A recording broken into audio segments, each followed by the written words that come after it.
Aujourd'hui, on va parler de vaginisme. Le vaginisme, qu'est-ce que c'est? Est-ce qu'il y a des solutions pour s'en sortir? Aujourd'hui, on va en parler. Bienvenue dans cette nouvelle vidéo.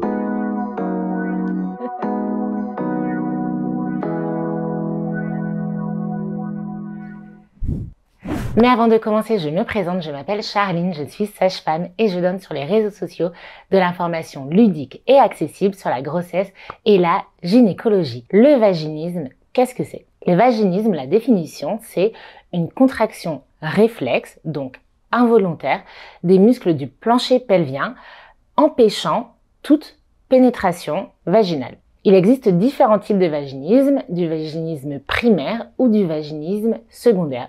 Le vaginisme primaire, ça veut dire que ça a toujours été le cas. Il est impossible, depuis toujours, qu'il y ait quoi que ce soit qui entre dans le vagin.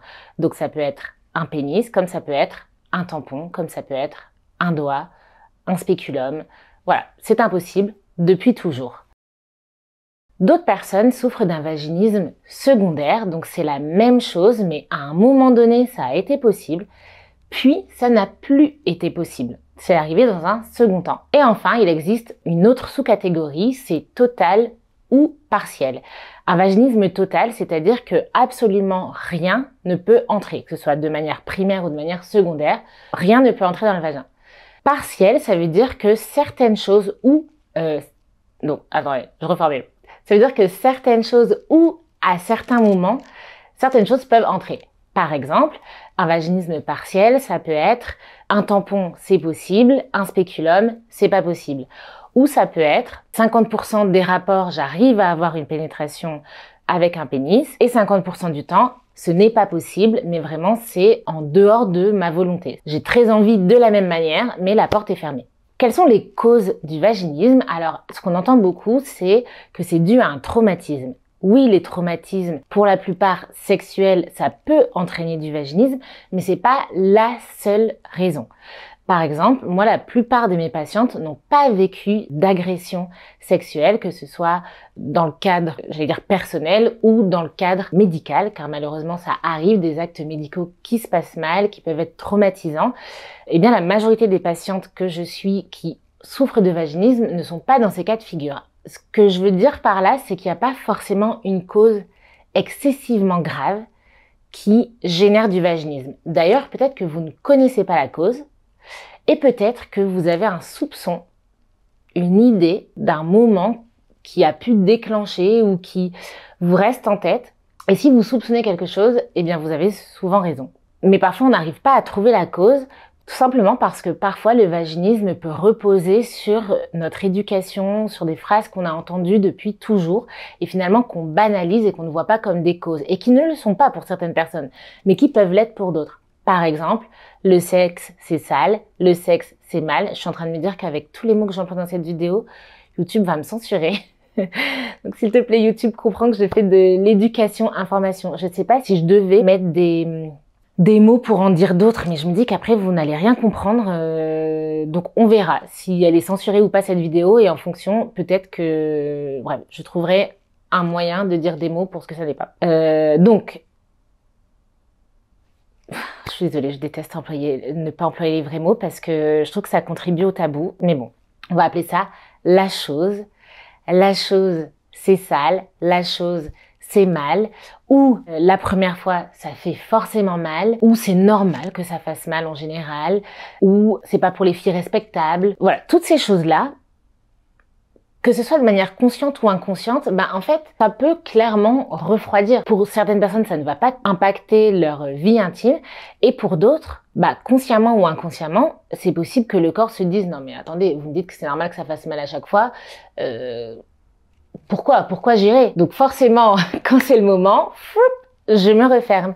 Et même si à un moment donné, je me sens en confiance, c'est possible que, comme c'est de manière réflexe, c'est la définition du vaginisme, même quand vous avez très envie, ça ne fonctionne pas. Ça peut être parfois également le cas chez les personnes qui ont attendu assez longtemps pour avoir leur premier rapport, par exemple pour des convictions religieuses. Parfois, c'est tellement sacralisé la première fois que la porte est fermée. Ou alors on a tellement dit c'est pas bien avant que c'est pas si simple de se dire ok maintenant c'est permis. la part de psychologique, forcément, elle est intéressante à creuser lorsqu'on parle de vaginisme. Et d'ailleurs, est-ce qu'on peut en guérir? La réponse, c'est oui, fort heureusement. Comment on fait pour sortir du vaginisme?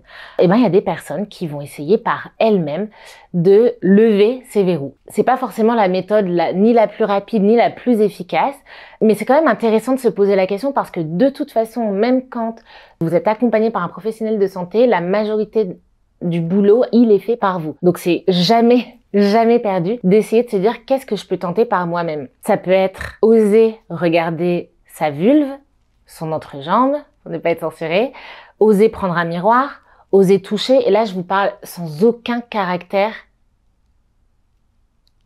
sexuel, si je peux le dire, sans être censuré. Je vais dire les mots, parce que c'est pas possible. Sans aucun caractère sexuel, juste en mode, quand je regarde mon visage dans un miroir, je sais à quoi il ressemble, tiens, j'ai déjà observé mes yeux, chaque détail, etc. Eh bien, faites connaissance avec votre entrejambe pour un peu démystifier cette zone et en fait, savoir ce qui vous appartient. Et si juste ça, c'est compliqué, c'est intéressant de creuser pourquoi. Et c'est ok, ne vous autoflagellez pas si c'est compliqué. C'est juste intéressant de voir ça plutôt comme un chemin et de se dire, tiens, je me suis dit que j'allais réussir et en fait non, il y a un truc qui me bloque, j'arrive pas même à regarder. Donc déjà on regarde, ensuite eh bien on touche toujours de manière très, j'allais dire, on inspecte de manière tout à fait anatomique. Par exemple, si vous faites partie des personnes qui vous lavent l'entrejambe avec un gant de toilette et qui ne touchent jamais cette zone-là, déjà je vous invite à ne plus laver cette zone-là avec un gant de toilette.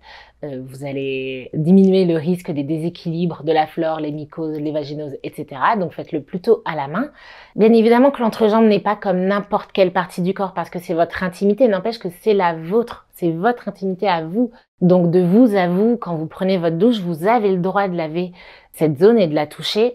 En fait, ce n'est pas qu'une zone imprégnée de sexualité, en fait. Ça reste une zone de votre corps, c'est une zone utile qui vous permet également eh bien, d'uriner, d'aller à la selle, de quand même vous soulager de vos besoins primaires. C'est également une zone, si toutefois vous souhaitez des enfants, qui vous permet d'accoucher.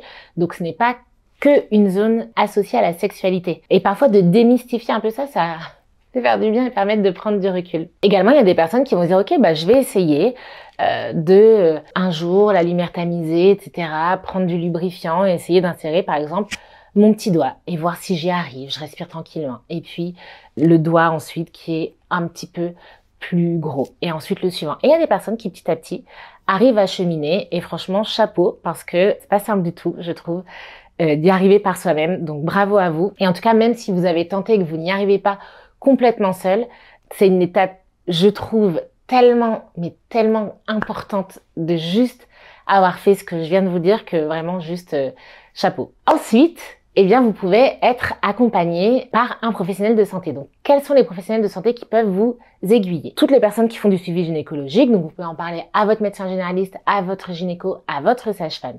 Si jamais votre professionnel de santé vous dit juste c'est dans votre tête, il faut se forcer un peu, l'appétit vient en mangeant, buvez de l'alcool, vous verrez, ça passera, tadadada.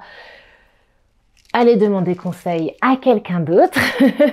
Non, il y a des solutions, donc déjà, en parler à cette personne-là. Ensuite, souvent, la prise en charge, c'est un peu comme de la rééducation périnéale, ça se fait sur plusieurs séances avec sage-femme ou kiné formé au vaginisme. Votre moteur de recherche préféré est généralement super pour en trouver. Il existe également des annuaires que je peux malheureusement pas forcément partager.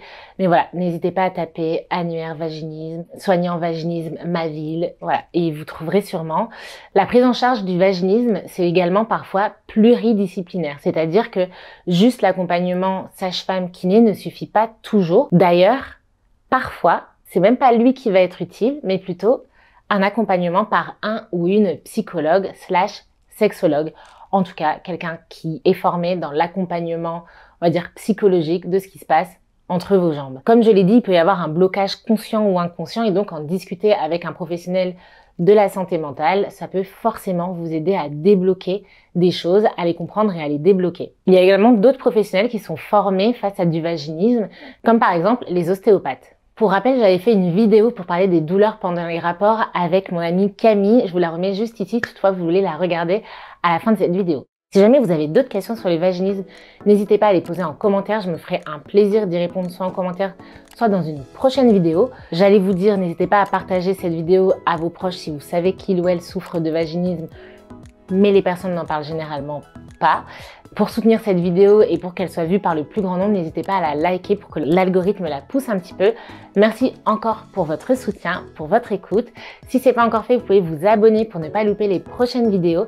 Et moi, je vous remets juste ici la dernière justement et on se retrouve tous les dimanches pour les vidéos suivantes. Voilà, bonne journée, bon après-midi, bonne nuit et à bientôt. Ciao!